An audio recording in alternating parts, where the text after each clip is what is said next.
하나님의 크고 놀라우신 은총이 오늘 이 시간에도 우리 가운데 함께 하심을 믿습니다. 세상 만사가 마음먹기에 달려 있습니다.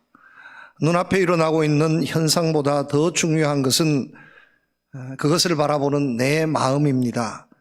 현실이 아무리 좋아도 내 마음이 좋지 못하면 좋은 현실이 아무 소용없습니다.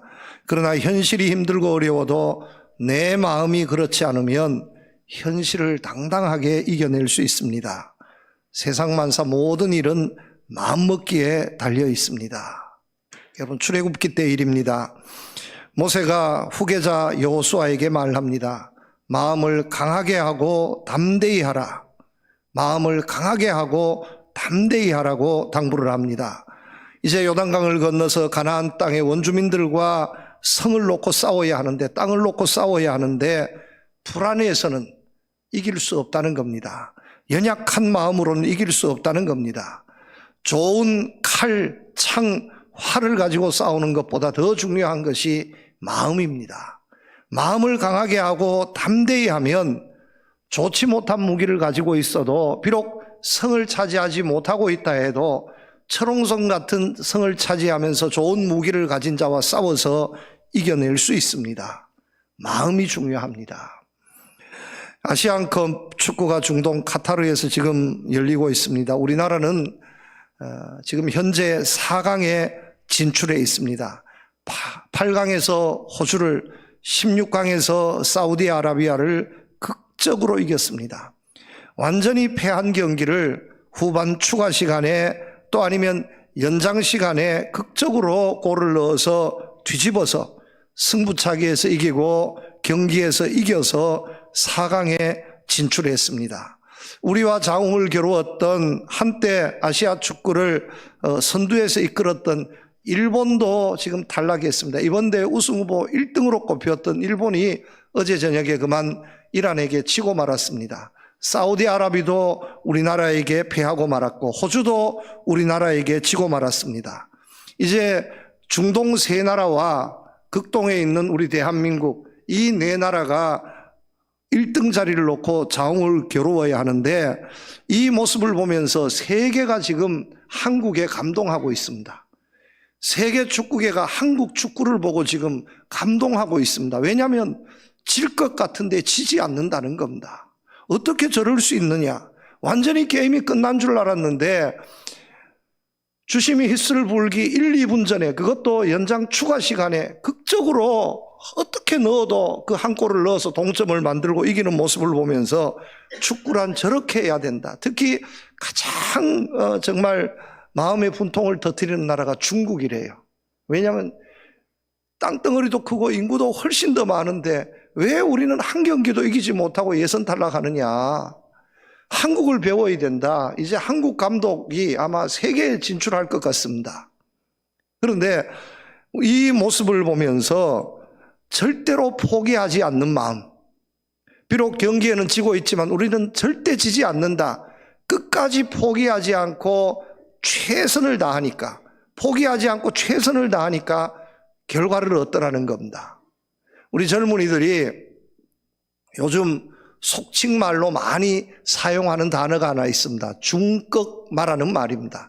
우리 어르신들은 들어도 무슨 말씀인지 도무지 알아들을 수 없습니다. 그게 한국말인지 일본말인지 중꺽마가 뭐냐?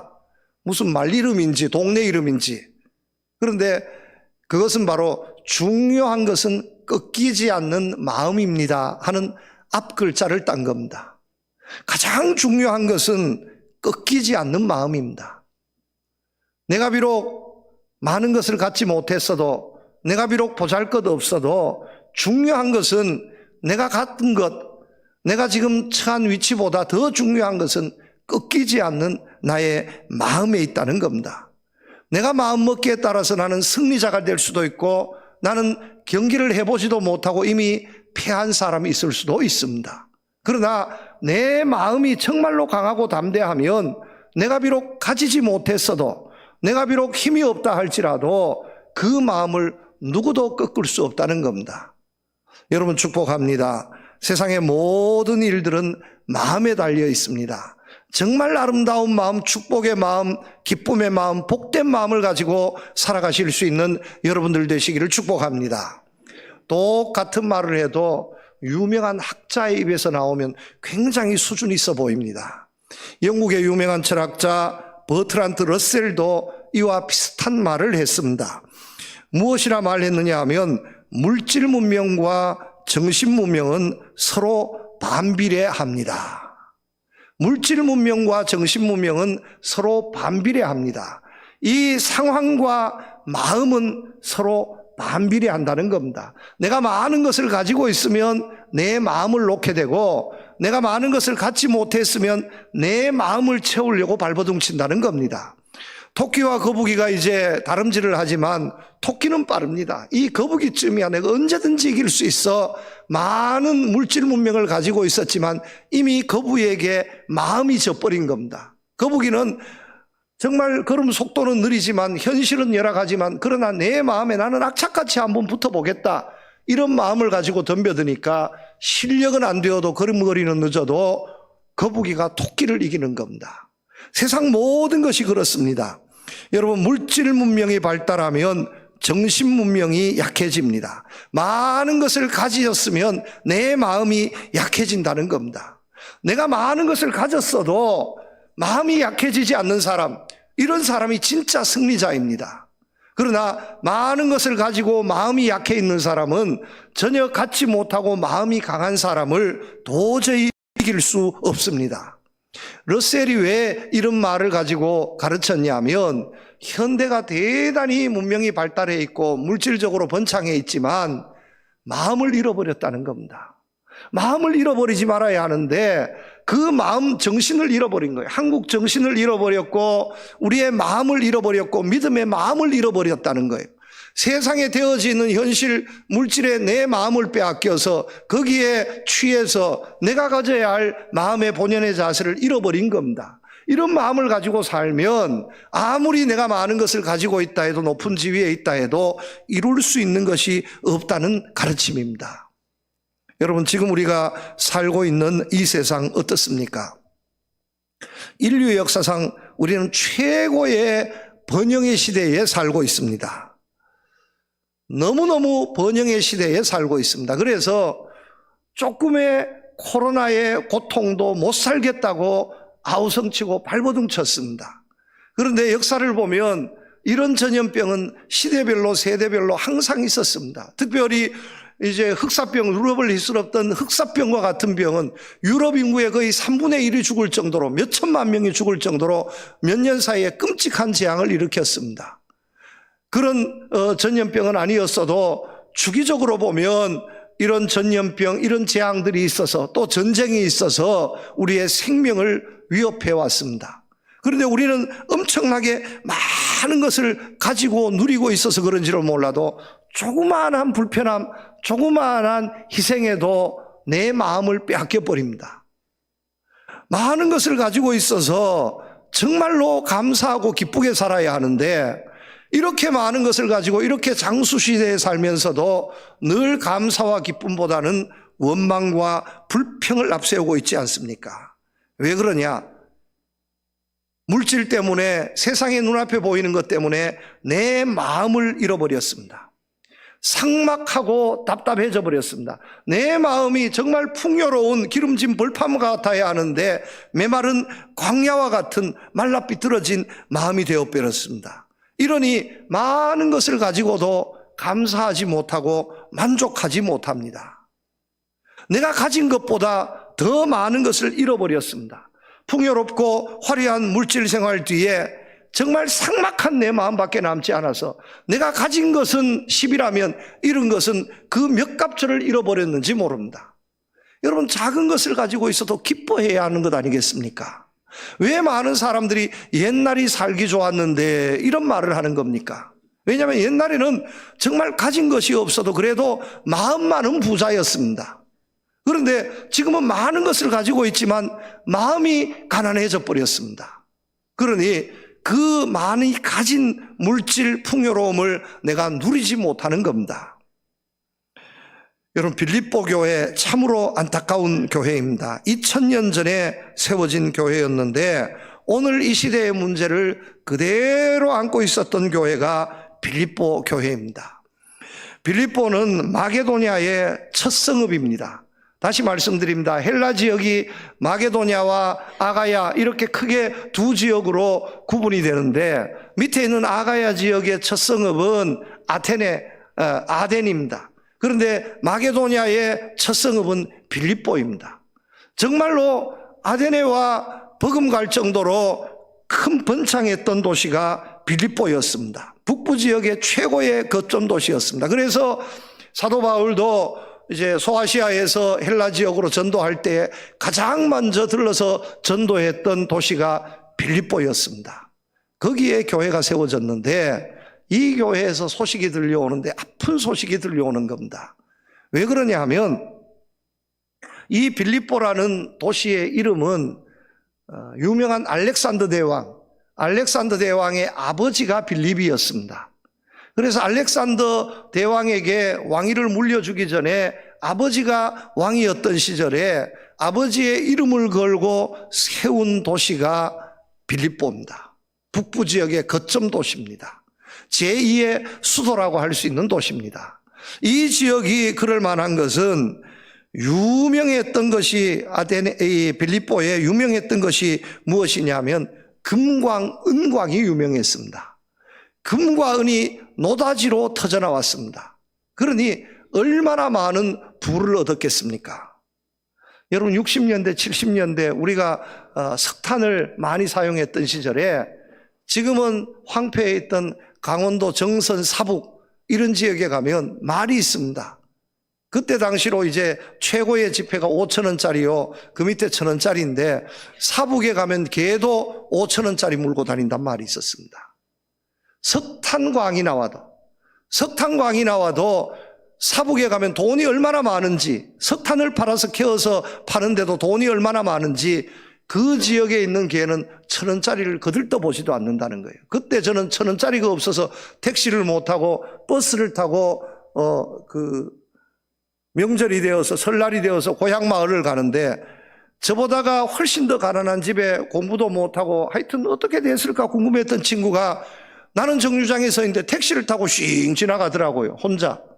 아니 어떻게 되었냐고 마을에 가서 물어보니까 저 친구가 돈을 엄청나게 많이 번대요. 그래 어디 가서 뭘 해서 많이 버냐 이러니까 저는 이제 그때 대학교 다닐 때인데 어디 가서 많이 버냐 하니까 사북에 가서 탄광에서 광부로 일을 한대요. 그런데 광부 월급이 얼마나 많은지 고향 오는데 테레비 한 대 딱 들고 택시 타고 고향 마을에 오는 거예요. 그 시절 얘기입니다. 석탄을 캐워도 돈이 그렇게 많은데 금광, 은광이 노다지로 쏟아져 나왔습니다. 여러분 얼마나 풍요했겠습니까? 부자 하면 빌립보였습니다. 돈 하면 빌립보였습니다. 한때 전라도에 가면 이런 말이 있었습니다. 벌교 가서 주먹 자랑하지 말고 여수 가서 돈 자랑하지 말고 인물 자랑은 순천 가서 하지 말라. 인물 좋은 사람들이 순천에 그렇게 많았나 봐요. 돈이 여수에 그렇게 많았나 봅니다. 그런데 그 말을 그대로 빗대면 빌립보에 가서 돈 자랑하면 바보입니다. 금광, 은광의 중심지였고 노다지로 쏟아져서 빌립보 도시의 많은 사람들이 그렇게 부자였습니다. 상업의 공업의 중심이가 되었고 교통이 그렇게 발달해 있었습니다. 그런데 그 헬라가 어느 날 망하고 로마의 식민지가 되었습니다. 그런데 빌립보에 살고 있었던 사람은 거의 대부분이 로마 시민권자들이었습니다. 부자들이었기 때문에 로마 시민권을 돈을 주고 사서 모두 다 로마 시민이 된 것이었습니다. 이렇게 부족함이 없었던 굉장한 자부심을 가지고 살았던 곳이 빌립보입니다. 여기에 바울이 2차 전도 여행을 하면서 교회를 세웠습니다. 감옥에 갇혔다가 감옥문이 무너지고 하는 과정에서 간수가 회개하고 세례를 받고 그 간수를 중심으로 해서 감옥을 중심으로 해서 세워진 교회가 빌립보 교회였습니다. 부자들이 많았고 많은 사람들이 믿었기 때문에 큰일 할 것으로 생각했는데 그렇지 못했습니다. 비극거렸다는 거예요. 보니까 예수 믿는 기쁨이 없었더라는 거예요. 이 빌립보 교회, 부족함이 없을 것 같았던 이 빌립보 교회에 문제가 생겼는데 그 문제가 무엇이냐? 기쁨을 잃어버린, 웃음을 잃어버린, 감사를 잃어버린 교회가 되어버렸다는 겁니다. 여러분, 물론 이 세상에 많은 교회들이 있지만 완벽한 교회는 없습니다. 크고 작은 문제들을 다 품고 있습니다. 세상이 워낙 다양하기 때문에 또 다양한 많은 사람들이 모여있기 때문에 교회들마다 가지고 있는 문제는 크고 작은 문제가 다양할 수밖에 없습니다. 그럴 수밖에 없는 것이 우리 이 세상에 사는 사람들 중에 완벽한 사람은 없습니다. 우리가 모두 다 문제를 품고 있는데 문제 있는 사람들이 예수를 믿어도 마찬가지입니다. 그 문제가 영적으로는 해결되었지만 세상적으로는 아직도 해결되지 못한 많은 문제들을 안고 주의 교회로 나와 있는데 이 문제 저 문제가 다 합쳐져 있으니 교회는 온통 문제 백화점과 같은 곳이 교회입니다. 문제 없는 교회는 없습니다. 그런데 이 문제들 중에서 가장 큰 문제가 무엇이냐? 기쁨을 잃어버린 겁니다. 감사, 감격을 잃어버린 겁니다. 빌립보 교회처럼 기쁨, 감사, 감격을 잃어버린 겁니다. 여러분, 하나님께서는 오늘도 우리에게 은혜 주십니다. 생명 주십니다. 구원 주십니다. 우리를 지켜주십니다. 축복해 주십니다. 함께해 주십니다. 끊임없이 우리를 기억하시고 축복하시고 계심을 믿으시기를 바랍니다. 그리고 오늘 우리의 삶을 보아도 어떻습니까? 얼마나 많은 것을 가졌습니까? 얼마나 여유가 있으며 얼마나 넉넉해졌습니까? 내 가진 모든 것은 하나님의 은혜인 줄로 믿습니다. 이러면 하루를 살아도 기쁨으로 살아야 할 줄로 믿습니다. 야, 오늘 내가 살고 있다는 것이 정말로 감사하다. 너무너무 감격스럽다. 내가 기뻐서 정말 못 살겠다 할 정도로 기쁨으로 충만해야 할 줄로 믿습니다. 그런데 여러분, 빌립보는 여기에다가 돈벼락을 맞은 교회 아닙니까? 그 어떤 교회보다 부자 교회가 빌립보 교회였습니다. 그래서 나중에 보면 돈으로 물질로 후원하는 것은 빌립보에서 참 많이 합니다. 여러분, 얼마나 좋습니까? 얼마나 기뻐합니까? 요즘도 보면 부자 되세요 하면 얼마나 좋아하는데,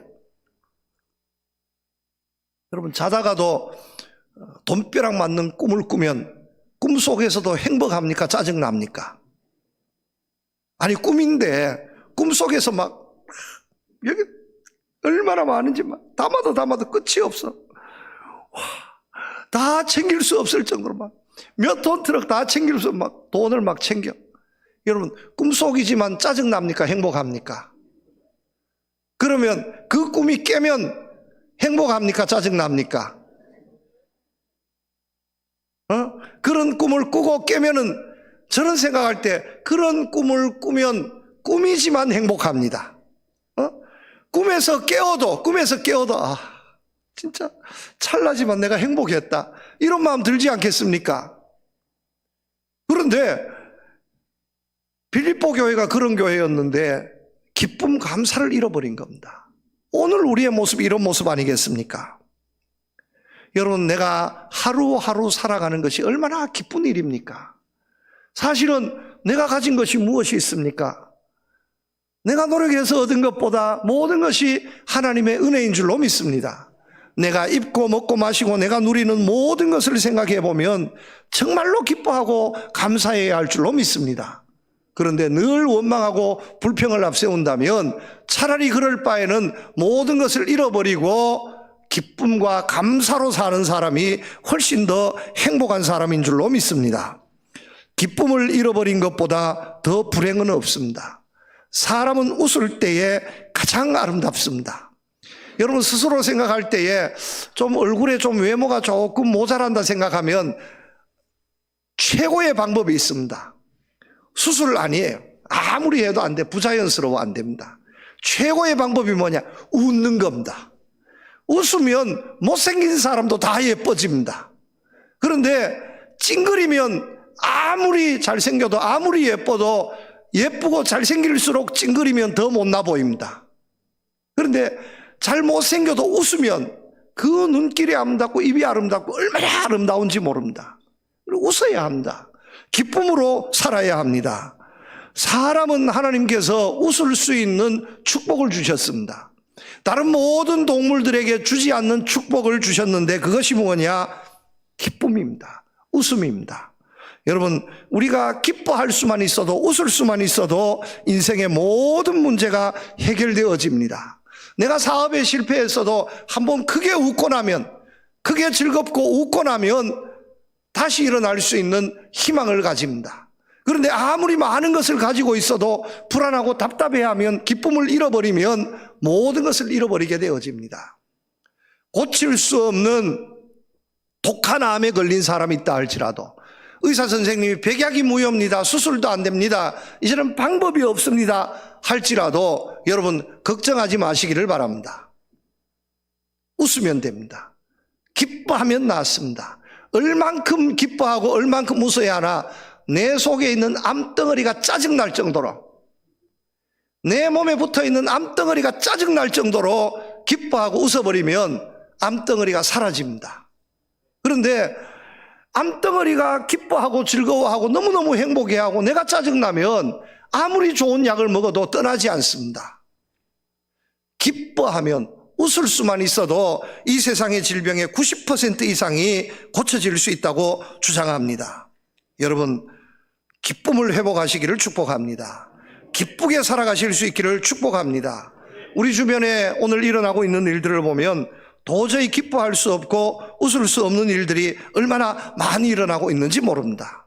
저 위에 북한만 생각해봐도 정말 머리가 지끈지끈 아픕니다. 먹고 살 것도 없으면서 젊은 친구가 왜 그렇게 미사일만 만드는지, 미사일 만들지 말고 좀 밥을 만들고 옷을 만들고 하면 얼마나 좋겠습니까? 그런데 먹을 밥, 옷을 다 뺏어서 미사일만 만들고 펑펑 쏘아대 한 방 쏠 때마다 몇 천억씩 달아나니 먹을 것도 없는 나라가 어찌 되겠습니까? 정말로 기가 막힌 일입니다.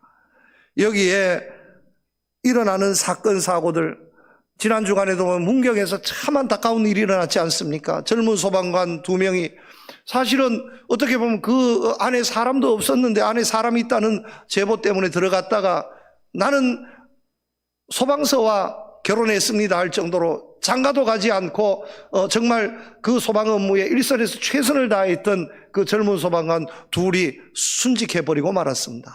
정말 가슴이 이런 일이 있으면 안 되는데 얼마나 답답하고 가슴 아픈지 모릅니다. 충격적인 사건, 사고들 끊이지 않고 일어나고 있습니다. 막 화가 치밀어 옵니다. 이런 세상을 우리가 살고 있는데 그래도 기뻐해야 합니다.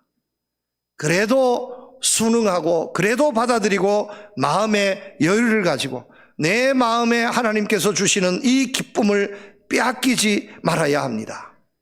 여러분, 기쁨이 없으면 교회가 아닙니다.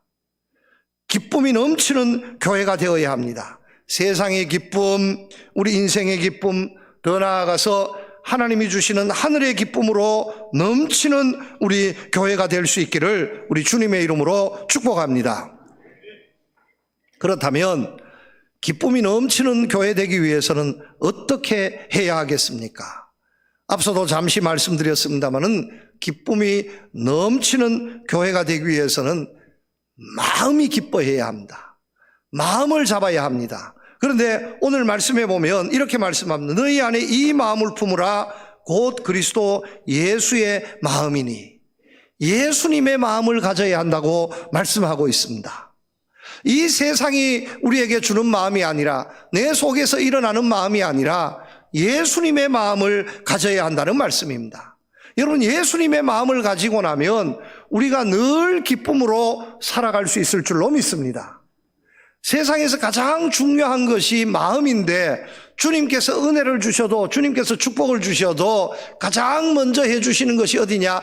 마음에서부터, 마음의 변화에서부터 역사하시는 줄로 믿으시기를 바랍니다. 마음이 변하면 세상 모든 것이 다 변해버립니다. 그러나 내가 마음을 가지고 있으면 세상이 어떻게 변해도 나는 그 마음을 가지고 살 수 있습니다. 50년대, 60년대 미국의 서부 영화의 최고의 탑스타 중에 존 웨인이라는 배우가 있습니다. 정말 잘생겼습니다.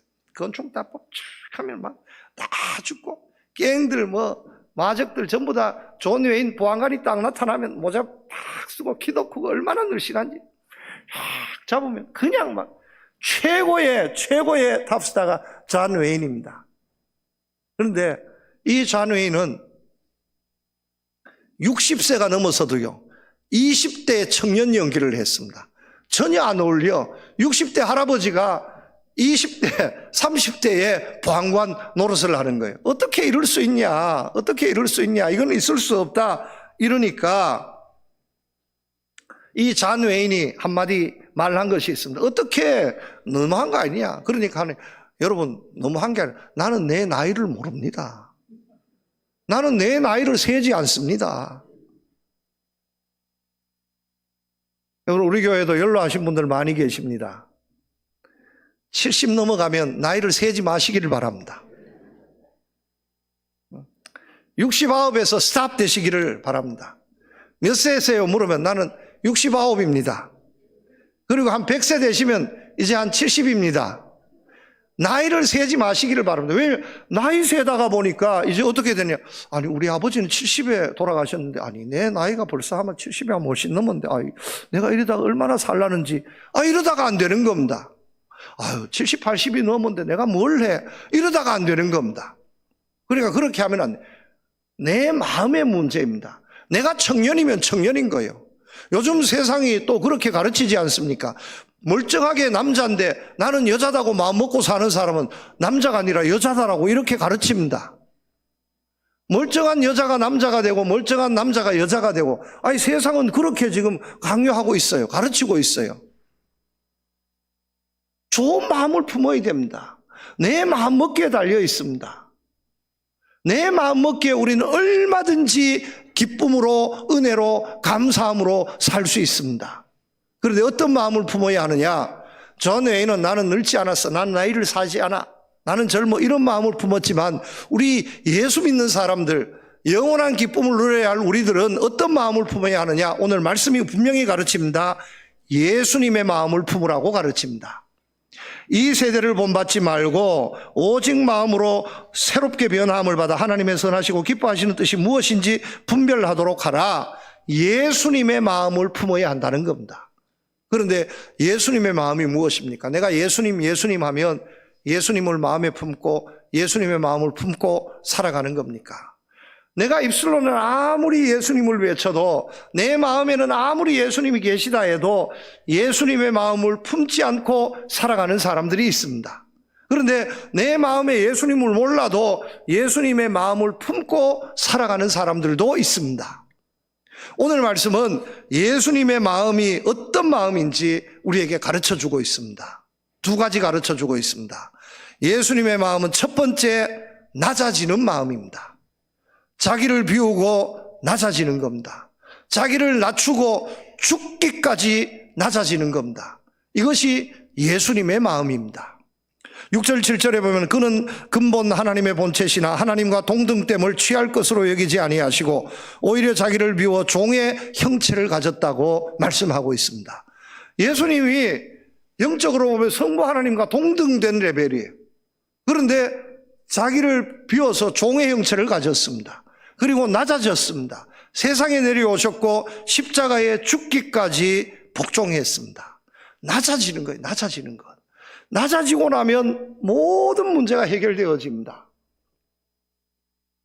세상에 내가 모든 것을 다 잃었어도 내가 가진 때를 생각하지 말고 이 세상에 나올 때 내가 빈손으로 나왔는데 내가 이 세상에 나올 때 빈손으로 나왔는데 내 모든 것을 다 잃어버려도 나는 본전이다. 마음이 편안해지는 거예요. 기뻐할 수 있습니다. 그런데 낮아지지 않으려 하니 비우지 않으려 하니 여기에서 불안하고 초조하고 답답해지는 겁니다. 예수님은 십자가에 못 박히시면서도 불안하지 않았습니다. 왜냐하면 죽기까지 낮아지신 거예요. 자기의 모든 것을 비우셨습니다. 이것이 주님의 마음입니다. 여러분 적당하게 비우실 수 있기를 축복합니다. 집에 옷도 많으면 그 장롱에 그대로 쌓아두면 비우세요. 비우고 버리고 새 옷 사 입으시기를 축복합니다. 그래야 멋있습니다. 저도 몰랐는데 저도 최근에서야 목사님 멋있습니다 하는 얘기를, 제가 별로 멋있지 않은데 이런 얘기를 들어요. 그런데 들을 때마다 어김없이 저를 보면 양복을 새로운 스타일, 뉴 스타일로 입은 거예요. 쫙 피트 슬림으로. 그런데 옛날 스타일은 10년, 20년 전에는 그냥 일자 스타일, 펑퍼짐한 스타일. 그러니까 꼭 안 그래도 할아버지인데 완전히 할아버지. 그런데 목사님 세련됐네. 왜니까 그걸 버려버렸어, 제가요. 옛날에 입던 양복을 이제는 거들떠 보지도 않겠다. 아직도 떨어지지도 않았고 멀쩡한데 그래도 다 버려버렸습니다. 버려버리고 새 옷을 입으니까 멋있습니다 하는 소리를 제가 금년 들어서 몇 번 듣습니다. 비워야 돼.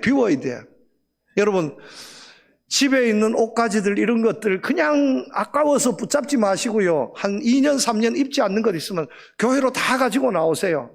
겨울옷 같으면 몽골 보내면 되고, 여름옷 같으면 필리핀 보내면 되고, 또 봄 가을옷 같으면 또 다른 지역에 선교지에 보내면 최고. 비우지 못하니까 여기에서 입을 옷도 없어지고, 옷은 많은데 입을 옷이 없어요. 그러면 무슨 소용이 있습니까? 한두 벌 있어도 입을 옷이 있어야지. 여러분, 그렇지 않습니까? 컴퓨터나 핸드폰이나 사용하다가 보면 먹통이 될 때가 있습니다. 멀쩡한데 아무리 눌려도 작동이 안 돼. 이럴 때는 어떻게 해야 되느냐? 첫 번째, 껐다가 켜면 거의 됩니다. 죽였다가 살리면 되는 거예요. 껐다가 켜라. 그래도 안 되면 어떻게 되느냐? 초기화.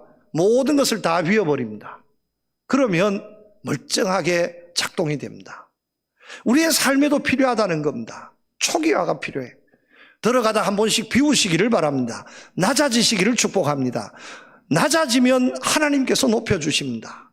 비우면 하나님께서 채워주십니다. 그런데 내가 비운 것보다 훨씬 더 값지고 귀한 것으로 채워질 수도 있고, 또 내가 비워지니까, 가벼워지니까 내 삶이 훨씬 더 행복해지는 거예요. 새로운 의욕이 일어나고, 여기에서 기쁨이 샘솟는 겁니다. 여러분, 너무 욕심을 품고 자기를 높이고 가득 움켜잡지 말고 비우고 낮추고 내려설 수 있는 여러분들 되시기를 축복합니다. 얼마나 행복한지 모릅니다. 이것이 주님의 마음입니다. 두 번째입니다. 주님의 마음은 종의 마음입니다. 종의 형체를 가지셔서 사람들과 같이 되셨다고 말씀하십니다. 종의 마음은 어떤 것이냐 하면, 종이면 섬김입니다. 섬김. 대접을 받을 때보다 대접할 때에 훨씬 더 기쁨이 있습니다. 섬김을 받을 때보다 섬길 때 내가 훨씬 더 기쁨이 있습니다. 섬김을 받으면 참 좋을 것 같지만 여기저기 많은 섬김을 받다 보면 불안해집니다. 그런데 내가 섬기면 섬기는 그 자체로 행복해집니다. 주님이 이 땅에 오셔서 대접받기보다 대접하셨습니다. 섬기셨습니다. 오히려 종의 형체를 가지고 모든 사람에게 종이 되고 섬겼습니다. 그래서 우리에게도 부탁했습니다. 섬김 받으려 하지 말고 섬기라는 겁니다. 무엇이든지 남에게 대접받고자 하는 대로 너희도 남을 대접하라. 이것이 율법이요 선지자니라. 대접받는 것이 율법이요 선지자가 아니라 대접하는 것이 율법이요 선지자라는 거예요. 내가 예를 들어서 10명을 대접하면 그 10명에서 내가 10명의 대접을 내가 다 받을 수도 있지만 그렇지 못할 수도 있습니다. 주님이 10명의 나 환자를 고쳐주셨지만 그 중에 한 사람밖에 감사하다고 돌아오지 않았습니다. 나머지 9이 어디에 갔는지. 그럴 수도 있습니다. 그러나 이미 내가 섬기고 베풀면서 내가 하나님이 주신 기쁨으로 이미 내 삶은 행복해지는 겁니다. 그러니 대접받으려고 하지 말고 대접할 수 있는, 섬길 수 있는 여러분들 되시기를 축복합니다. 내가 섬김에 앞장서야지 이런 마음을 가지고 살다가 보면 세상이 날 알아주지 않고 세상이 날 인정해 주지 않아도 섭섭하지 않습니다. 왜냐하면 나는 섬길 수 있기에, 내가 어떤 자리에서든 내가 섬길 수 있게, 대접할 수 있기에 내가 그 기쁨을 가지고 행복하게 살아갈 수 있는 겁니다. 교회는 이런 사람들이 모여 있는 곳이 되어야 할 줄로 믿습니다. 높아지려는 사람이 아니라 낮아지려는 사람, 대접받으려는 사람이 아니라 대접하려는 사람이 모여 있는 곳이 주의 교회여야 할 줄로 믿습니다. 그러면 이 주님이 주시는 하늘의 기쁨이 넘치게 될 줄로 믿습니다. 여러분, 이런 기쁨으로 충만한, 사랑과 기쁨으로 충만한 우리 포항 송도교회를 이루어갈 수 있기를, 또 여러분들의 금년의 삶이 되실 수 있기를 우리 주님의 이름으로 축복합니다. 하나님 아버지 감사합니다. 주님의 마음을 품게 하여 주시옵소서. 낮아지는 마음, 종의 마음, 섬김의 마음을 가지고 살아서 정말 이 세상 한 번뿐인 이 인생 기쁨과 감사와 감격으로 날마다 살아갈 수 있는 행복한 인생 되게 하여 주시옵소서. 예수님 이름으로 기도드립니다. 아멘.